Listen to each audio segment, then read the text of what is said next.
জয়া আহসান, রাফিয়াত রশিদ মিথিলার পর এবার টলিউডের রূপালী পর্দায় পা রাখতে চলেছেন বাংলাদেশের আরেক গুণী অভিনেত্রী কাজী নওশাবা আহমেদ।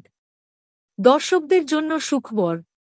অনিক দত্ত পরিচালিত বহু প্রতীক্ষিত সিনেমা যত কাণ্ড কলকাতাতেই অবশেষে মুক্তির আলো দেখতে চলেছে।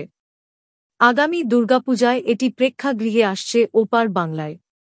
সিনেমাটি তৈরি হয়েছিল প্রায় 2 বছর আগে, কিন্তু নানা জটিলতায় সেটি আটকে ছিল দীর্ঘদিন।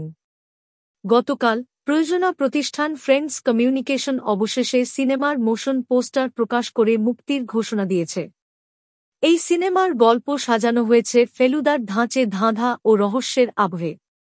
মূল চরিত্রে রয়েছেন ওপার বাংলার জনপ্রিয় অভিনেতা আবির চ্যাটার্জি, আর নওশাবা অভিনয় করেছেন এক বাংলাদেশি মেয়ের চরিত্রে, যে তার শিকড়ের খোঁজে কলকাতায় আসে।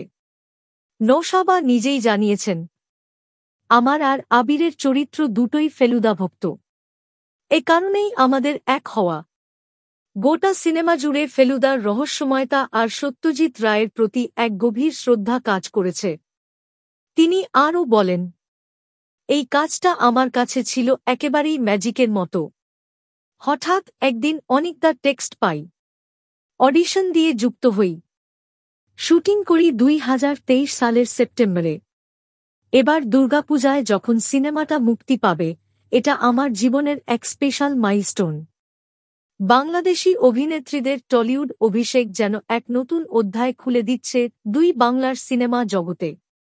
যত কাণ্ড কলকাতাতেই এই সিনেমা কি পারবে সেই সোনালী সংযোগ আরও দৃঢ় করতে, তা জানতে অপেক্ষা করতে হবে এবারের দুর্গাপূজা পর্যন্ত।